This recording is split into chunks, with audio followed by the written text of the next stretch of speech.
So hello everyone, welcome back to our YouTube channel defence point. और दोस्तों, आज के हमारे इस वीडियो में हम आप लोगों के लिए लेकर के आए हैं कोस्ट गार्ड, नाविक जेडी और डीबी एग्जाम की तैयारी के लिए इंग्लिश का एक स्पेशल मॉक टेस्ट जो कि आपके एग्जाम पैटर्न के ऊपर तैयार किया गया है। तो वीडियो आपके लिए काफ़ी ज़्यादा इंपॉर्टेंट होने वाला है, तो इसको एंड तक देखिएगा। और यदि आप लोग चैनल के ऊपर पहली बार विजिट कर रहे हैं तो इसको सब्सक्राइब करना बिल्कुल भी ना भूलें। तो चलिए शुरू करते हैं वीडियो बिना किसी देरी के। तो देखिए, फर्स्ट क्वेश्चन जो कि आपको दिया गया है कि select the most appropriate word to fill in the blank. और दोस्तों, मैं आपको बता दूं कि नाविक एग्जाम में जो है आपको फिलर्स के 3 से 4 क्वेश्चन देखने को मिल जाते हैं। तो यहाँ पे आपके पास सेंटेंस है कि by this time next week we dash Shimla. तो आपको बताना है कि फिल इन द ब्लैंक में यहाँ पे क्या आएगा। तो ऑप्शन है आपके पास will have reached, would have reached, would reach या फिर शैल रीच। तो दोस्तों, अगर चारों ऑप्शंस को देखा जाए तो यहाँ पे आपका करेक्ट आंसर हो जाएगा option A, will have reached. ऐसा क्यों? तो इसको थोड़ा ध्यान से समझिए।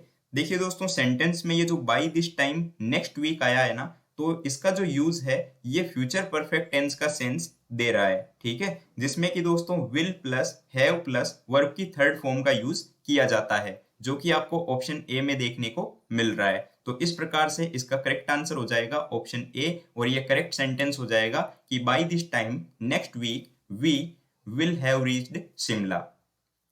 Now question number 2। और यहाँ पे देखिए दोस्तों, आपको क्वेश्चन में बोला जा रहा है कि select the most appropriate सिनोनियम of the given word. तो यहाँ पे जो है आपको एक नीचे एक वर्ड दिया हुआ है स्टीम, जिसका मतलब होता है आदर करना या फिर एक तरीके से सत्कार करना। तो इसका जो है सिनोनियम यानी कि समानार्थी शब्द आपको यहाँ पे बताना है। तो मैं इसका हिंदी मीनिंग भी यहाँ पे लिख देता हूँ, जो कि आपको एग्जाम में काफी ज्यादा हेल्प करेगा। तो स्टीम यानी कि आदर करना। अब देखिए, 4 ऑप्शंस हैं, डिसरिस्पेक्ट, रिगार्ड, डिसरिगार्ड या फिर क्रिटिसाइज। तो अगर देखा जाए कि इन चारों ऑप्शंस में से इसका सिनोनियम क्या होगा, तो यहाँ पे करेक्ट आंसर हो जाएगा ऑप्शन बी, रिगार्ड। क्योंकि जिस तरीके से स्टीम यानी कि आदर करना होता है, उसी तरीके से आपके रिगार्ड यानी कि होता है सम्मान करना, ठीक है। तो ये जो है करेक्ट आंसर हो जाएगा। इसके अलावा अगर हम बाकी ऑप्शंस को देखें तो क्रिटिसाइज यानी कि क्या होता है, तो क्रिटिसाइज यानी कि होता है दोस्तों आलोचना करना। क्या होता है? आलोचना करना। और डिसरिगार्ड यानी कि होता है दोस्तों एक तरीके से आपके उपेक्षा करना। क्या होता है? उपेक्षा करना। और डिसरिस्पेक्ट का तो मतलब आप लोग जानते ही हैं, एक तरीके से तिरस्कार कर देना। Now question number 3। और यहाँ पे देखिए, आपको जो है स्पॉटिंग द एरर का एक क्वेश्चन दिया हुआ है। और दोस्तों, आपको जो है यहाँ पर सेंटेंस के अंदर ग्रामेटिकल एरर को फाइंड करना है कि सेंटेंस के कौन से पार्ट में आपको यहाँ पे एरर दिख रहा है। तो सेंटेंस दिया हुआ है कि she did not thank you for your help but she may have done it. तो यहाँ पे अगर देखा जाए कि इसमें गलती है क्या, तो यहाँ पे दोस्तों ये जो मे हैव डन इट आया है ना, तो मे की जगह पे यहाँ पे जो है शुड आना चाहिए था, ठीक है। ऐसा क्यों?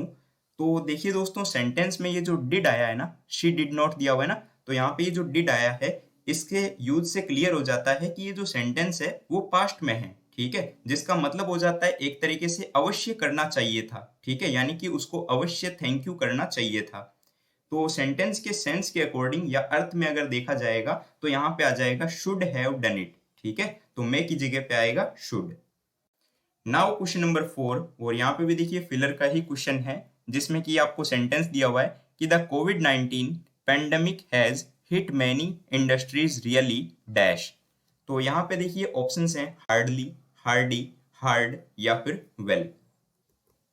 तो यहाँ पर जो है इन चारों ऑप्शंस में से ऑप्शन सी बिल्कुल करेक्ट हो जाएगा, हार्ड। क्योंकि देखिए दोस्तों, एक इडियम होता है हिट समथिंग हार्ड, जिसका मतलब होता है टू बी अफेक्टेड बेडली, या फिर आप बोल सकते हैं टू बी हार्म, यानी कि हिंदी मीनिंग को लेकर बात करें तो बुरी तरीके से प्रभावित करना या फिर जो है बुरी तरीके से नुकसान पहुंचाना, ठीक है। तो यहाँ पर जो है एक तरीके से सेंस के अकॉर्डिंग इडियम ही बन रहा है हिट समथिंग हार्ड। तो करेक्ट आंसर हो जाएगा option C, hard. Now question number 5। और यहाँ पे देखिए बताना है आपको कि फिल इन द ब्लैंक में क्या आएगा। तो देखिए सेंटेंस है कि please go with dash sister to the match. तो इसमें अगर हम देखें कि इन चारों ऑप्शंस में से क्या आ सकता है, तो यहाँ पे आपका करेक्ट आंसर हो जाएगा ऑप्शन सी, मी एंड माई। तो ऐसा क्यों? तो देखिए इस सेंटेंस में ये जो विथ प्रीपोजिशन यूज में लिया गया है, तो विथ प्रीपोजिशन के बाद में दोस्तों ऑब्जेक्टिव केस जो है मी उसका यूज लिया जाता है, ठीक है। और सिस्टर के पहले जो है पॉजेसिव एडजेक्टिव माई का यूज लिया जाएगा। तो इस प्रकार से ऑप्शन सी जो है इसके लिए सही हो जाता है और ये करेक्ट सेंटेंस होगा कि please go with me and my sister to the match. I hope कि आप लोगों को क्वेश्चन समझ आ रहे होंगे। तो दोस्तों अगर आपको वीडियो पसंद आ रहा हो तो इसको लाइक जरूर से करिएगा। नाउ क्वेश्चन नंबर 6, और यहाँ पे देखिए क्वेश्चन दिया हुआ है कि select the most appropriate antonym. इस बार जो है आप लोगों को यहाँ पे विपरीत शब्द बताना है, एंटोनियम।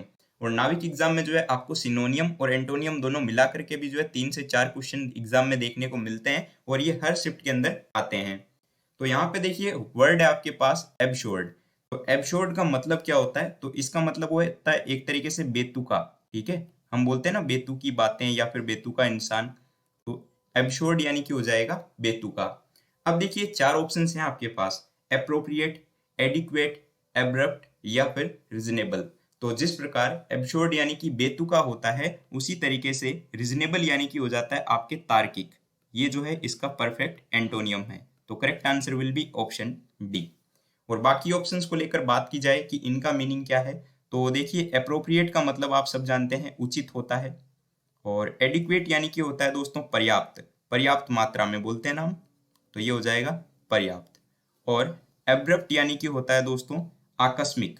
तो आकस्मिक कोई घटना जब घट जाती है तो उसके लिए हम बोलते हैं एब्रप्ट, ठीक है। चलिए आई होप कि चारों मीनिंग आपको समझ आ गए होंगे। बढ़ते हैं अगले सवाल की तरफ। तो अब देखिए क्वेश्चन नंबर 7, और यहाँ पे दोस्तों आपको वन वर्ड सब्स्टिट्यूशन का एक क्वेश्चन दिया हुआ है। तो सेंटेंस है कि स्टॉप समथिंग फ्रॉम बर्निंग, ठीक है। यानी कि किसी को जलने से बचाने के लिए जो है आप कौन सा वर्ड यहाँ पे यूज में लेंगे। तो 4 ऑप्शन हैं, प्रिवेंट, एक्सटिंग्विश, टॉर्च या फिर स्कॉर्च। तो अगर देखा जाए कि ये जो ग्रुप ऑफ वर्ड है to stop something from burning, तो इसके लिए जो है एक्सटिंग्विश को यूज में लिया जाएगा, क्योंकि दोस्तों इसका मतलब होता है एक तरीके से बुझाना, ठीक है, आग को बुझा देना या फिर जो उसको नष्ट कर देना। तो यहाँ पे राइट आंसर हो जाएगा ऑप्शन बी। इसके अलावा आप लोगों ने सुना होगा ना फायर एक्सटिंग्विशर, ठीक है, आग बुझाने वाला यंत्र जो होता है उसको भी एक्सटिंग्विशर बोला जाता है, ठीक है। और प्रिवेंट यानी कि क्या होता है? तो प्रिवेंट यानी कि होता है एक तरीके से रोकना। टॉर्च यानी कि आप सब लोग जानते हैं काफी कॉमन सा वर्ड है, मशाल बोल सकते हैं आपको इसको हिंदी में, क्या हो जाएगा मशाल। और स्कोर्च यानी कि क्या होता है? तो स्कोर्च यानी कि होता है एक तरीके से जला करके राख करना। क्या होता है? जलाकर राख कर देना। चलिए अब देखिए 8वां प्रश्न। यहाँ पे दोस्तों आपको जो है स्पॉटिंग द एरर का ही क्वेश्चन दिया हुआ है और आपको जो है सेंटेंस के अंदर ग्रामेटिकल एरर को फाइंड करना है। तो देखिए सेंटेंस क्या है कि Kalpana listens old Hindi film songs every evening at home. तो अगर बात की जाए कि इसमें कहाँ पे गलती है, यहाँ पर कहाँ पर एरर है सेंटेंस में, तो काफी कॉमन सा क्वेश्चन है। देखिए दोस्तों लिसन के बाद में जो है आपके यहाँ पे एक प्रीपोजिशन को यूज में लिया जाता है और वो प्रीपोजिशन होता है टू, ठीक है। तो ये हो जाएगा लिसन टू ओल्ड हिंदी, ठीक है। तो लिसन के साथ में जो है प्रीपोजिशन टू को यूज में लिया जाता है, तो लिसन टू समथिंग हम बोल सकते हैं इसको। तो यहाँ पे दोस्तों आपका जो है ऑप्शन सी में गलती है कि Kalpana listens to old Hindi आएगा, ठीक है। चलिए अगला क्वेश्चन देखिए। तो यहाँ पे दोस्तों आपके पास में जो है एक इडियम दिया हुआ है कवर अप, और इसका जो है अप्रोप्रिएट मीनिंग आपको बताना है इन चारों ऑप्शंस में से क्या होगा। तो कवर अप यानी कि हो जाता है एक तरीके से छिपा देना या फिर जो है गुप्त रखना, ठीक है। क्या होता है कवर अप यानी कि छिपाना, जैसे कि इसके जो है वर्ड से ही पता चल रहा है आप लोगों को। तो कवर अप यानी कि छिपाना। अब 4 ऑप्शंस हैं, put a carpet under, ignore insult made, option C hide और कॉन्सील या option D close something forever. तो आप लोग समझ गए होंगे कि इसका जो राइट आंसर है वो ऑप्शन सी हो जाएगा, हाइड और कॉन्सील, जिसका मतलब होता है एक तरीके से गुप्त रखना, ठीक है, या फिर छुपा देना। नाउ क्वेश्चन नंबर 10, और यहाँ पर भी देखिए आपको ईडियम का ही क्वेश्चन दिया हुआ है और आपको जो है इसका अप्रोप्रिएट मीनिंग बताना है। देखिए दोस्तों नाविक एग्जाम में जो है कभी कभार 1 से 2 क्वेश्चन पूछे जाते हैं ईडियम एंड फ्रेज में से, ठीक है, लेकिन जरूरी नहीं है कि हर शिफ्ट में आपको इसके क्वेश्चन देखने को मिले ही मिले। तो देखिए मेक अप विथ, ठीक है। तो मेक अप विथ का मतलब होता है दोस्तों एक तरीके से सुलह हो जाना, ठीक है, या फिर मुद्दा सलट जाना। तो इसके लिए आप बोल सकते हैं, हिंदी में यहाँ पे लिख देता हूं, सुलह हो जाना।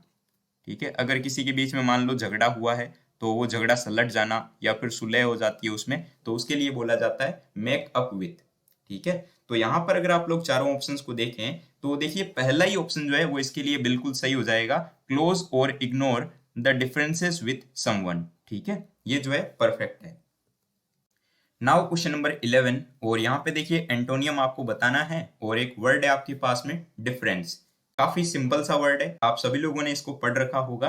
तो डिफरेंस यानी कि होता है अलग या फिर आपके जो है भिन्न, क्या बोल सकते हैं आप, भिन्नता बोल सकते हैं इसको हिंदी में, प्योर हिंदी में अगर बात करें तो। अब देखिए यहाँ पे एंटोनियम बताना था ना, तो यहाँ पे पहला ही ऑप्शन जो है वो सही हो जाएगा, क्योंकि डिफरेंस यानी कि जिस तरीके से होता है भिन्नता, उसी तरीके से सिमिलरिटी यानी कि होता है समानता। ठीक है, क्या होता है, समानता। तो ये जो है इसके लिए सही आंसर हो जाएगा। बाकी देखिए कॉन्ट्रास्ट यानी कि क्या होता है, तो कॉन्ट्रास्ट यानी कि एक तरीके से विरोध करना होता है, और डिस्टिंक्शन यानी कि होता है भेद करना या फिर जो उसमें अंतर बताना, और एक्सेप्टेंस यानी कि क्या होता है एक तरीके से स्वीकार कर लेना या फिर स्वीकृति दे देना। देखिए दोस्तों यहाँ पर जो है ना, ये बाकी ऑप्शंस जो है ना ये भी काफी इंपॉर्टेंट हो जाते हैं, क्वेश्चन यहाँ से भी बन सकता है। और एक चीज मैं आपको बता दूं कि अगर आप लोगों ने अभी तक हमारे टेलीग्राम ग्रुप को ज्वाइन नहीं किया है तो इसको ज्वाइन जरूर से कर लीजिएगा, क्योंकि सभी इंपॉर्टेंट क्वेश्चंस की पीडीएफ नोट्स ये सब जो है आपको टेलीग्राम पर देखने को मिल जाएंगे। इसके अलावा कोई भी जो अपडेट होती है वो सबसे पहले आपको टेलीग्राम पे देखने को मिलती है। इसके अलावा रोजाना जो है रेगुलर हमारे टेलीग्राम पे क्विज चलते हैं, तो वो भी आप लोग अटेंड किया कीजिए, जो कि एग्जाम में आपकी काफी ज्यादा हेल्प करेंगे। तो बढ़ते हैं अगले सवाल की तरफ। तो देखिए क्वेश्चन नंबर 12, यहाँ पे जो है आपको दोस्तों सिनोनियम बताना है फ्रिजिड वर्ड के लिए। तो फ्रिजिड यानी कि होता है एक तरीके से जमा हुआ होना। ठीक है, काफी सिंपल सा वर्ड है, आप लोगों ने पढ़ा होगा, जमा हुआ, या आप हिंदी में इसको बोल सकते हैं ठंडा। क्या बोल सकते हैं, ठंडा। अब देखिए चार ऑप्शंस हैं, वार्म, फ्रीजिंग, एमिकेबल या फिर मॉडरेट। तो जिस प्रकार सिनोनियम पूछा गया था तो यहाँ पे ऑप्शन बी बिल्कुल सही हो जाएगा, फ्रिजिड यानी कि जमा हुआ या फिर ठंडा। उसी तरीके से फ्रीजिंग यानी भी होता है आपके जमा हुआ। बाकी ऑप्शंस को लेकर बात करें तो वार्म यानी कि होता है गर्म, वार्म यानी कि गर्म। और एमिकेबल काफी इंपॉर्टेंट वर्ड है, इसका मीनिंग समझिएगा, इसका मतलब होता है दोस्तों मैत्रीपूर्ण। क्या होता है, मैत्रीपूर्ण। और मॉडरेट यानी कि आप सभी लोग जानते हैं एक तरीके से नरम या फिर उदारवादी आप बोल सकते हैं इसको। ठीक है, नाउ क्वेश्चन नंबर 13, और काफी इंपॉर्टेंट क्वेश्चन है, काफी इंपॉर्टेंट लॉजिक है, समझिएगा। तो यहाँ पे दोस्तों आपको जो है फिल इन द ब्लैंक बतानी है कि क्या आएगी सेंटेंस में। तो द 21st कारगिल विजय दिवस यानी कि victory day was dash on 26 July across the country. तो आपको सेंटेंस के सेंस को समझ करके बताना है कि इन चारों ऑप्शंस में से जो है कौन सा वर्ड इसके लिए परफेक्ट होगा। तो अगर आप लोग इन चारों ऑप्शंस को देखें तो आप लोग जानते हैं कि ऑप्शन बी जो है वो बिल्कुल सही हो जाएगा, सेलिब्रेटेड यानी कि मनाया गया। क्या हुआ, मनाया गया, कारगिल विजय दिवस जो है वो मनाया गया, या फिर विक्ट्री डे जो है वो मनाया गया। तो सेलिब्रेटेड इसके लिए करेक्ट आंसर होगा।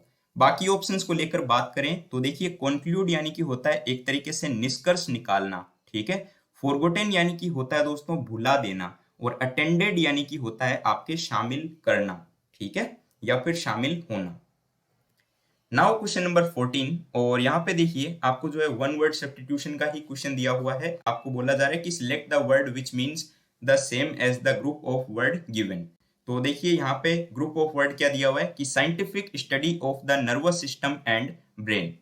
जो आपके ब्रेन और नर्वस सिस्टम की जो साइंटिफिक स्टडी होती है उसको संपूर्ण रूप से क्या बोला जाता है।